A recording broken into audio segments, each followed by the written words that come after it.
Bonjour à tous. Nous sommes très heureux de vous accueillir pour ce séminaire 2021 de recherche chirurgicale à l'Académie de chirurgie, organisé par Dominique Franco, comme les années précédentes. Je dois vous présenter les excuses de l'Académie pour le changement d'organisation lié aux contraintes sanitaires actuelles qui ont été modifiées il y a une dizaine de jours. Cela nous a conduit à vous demander d'être en visioconférence pour présenter vos communications. Nous sommes en présentiel à l'Académie, uniquement les modérateurs et les conférenciers. Je vous souhaite à tous une très bonne journée, regrettant vraiment de ne pas faire votre connaissance en réalité par votre présence parmi nous. Par avance, je vous félicite de votre participation, eu égard à la qualité des travaux soumis et sélectionnés. Je vous remercie tous et je passe la parole à Dominique Franco qui va entamer ce séminaire.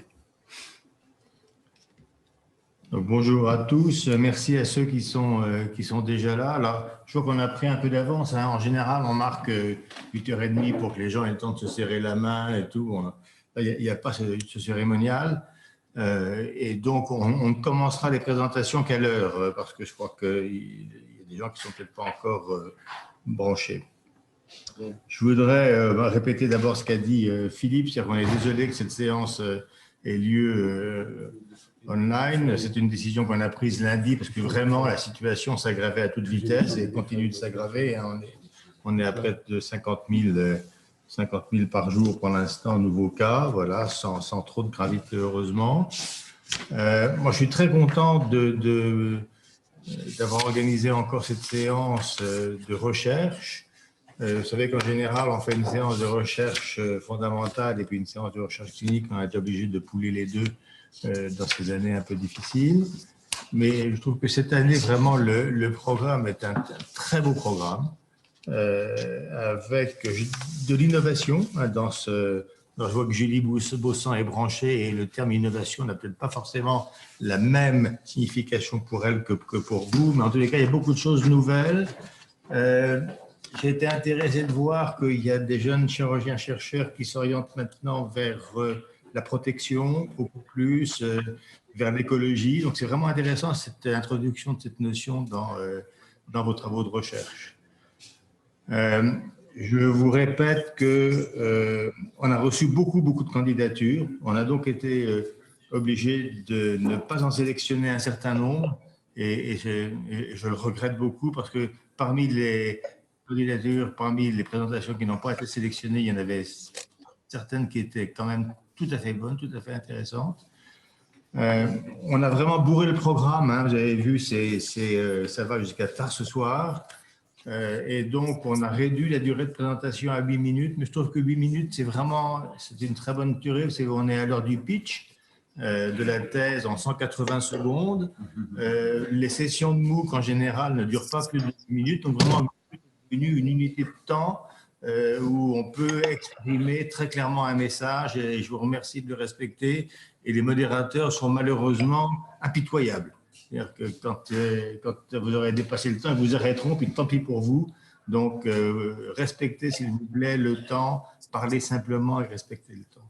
Lorsque les orateurs ne communiquent pas, est-ce qu'ils peuvent couper leur micro, s'il vous plaît? Oui, alors oui, Pascal Bourré me rappelle une chose qui est importante, hein, c'est quand on est beaucoup en ligne, il vaut mieux que vous coupiez votre micro, parce que sinon, éventuellement votre image même, parce que sinon on sature le réseau.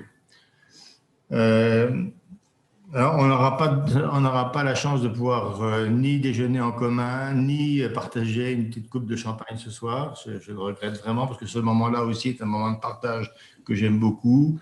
Le fait que vous veniez d'horizons très différents, que vous ayez des sujets de recherche très différents avec des sujets de recherche clinique, de recherche fondamentale, de la technologie. des innovations pédagogiques. Je trouve que ce moment d'échange en général est formidable. Et vous savez que c'est toujours là qu'on trouve des nouvelles idées. Hein. C'est en parlant avec des gens qui font quelque chose de complètement différent de vous que tout d'un coup émerge la notion que ah mais voilà ce qu'il faut faire ça. Donc on ne l'aura pas. Mais ce que je souhaite, c'est que vous restiez branchés le plus possible de façon justement à ce qu'il y ait quand même cet échange, même s'il n'est pas direct. Et puis ben, les gens qui vous ont passionné, vous pouvez prendre contact avec eux, même s'ils sont à l'autre bout de la France, pour pouvoir échanger avec eux. Alors, comme chaque année, il y a des prix. Il y a le prix de la recherche fondamentale, la recherche technologique, le grand prix de recherche clinique, le prix de l'innovation pédagogique et puis aussi le prix de la prévention des risques. Donc, ces prix seront attribués à la fin de la journée parce que dans l'attribution de ces prix rentre aussi le fait que vous ayez fait une présentation particulièrement intéressante. Mais le prix lui-même, on saura ce soir quels sont les récipiendaires, mais le prix lui-même sera donné lors de la séance solennelle de l'Académie, dont la date est pour l'instant un peu floue parce qu'elle était fixée le 15 décembre, mais vraisemblablement les conditions sanitaires ont obligé aussi à repousser parce que faire une séance solennelle de l'Académie en visioconférence, ça c'est vraiment pas sympa du tout. Et c'est le moment de tous se voir et de mélanger toutes les générations. Et donc, on le fera en direct quand nos épidémiologistes et notre conseil scientifique nous en donneront l'autorisation.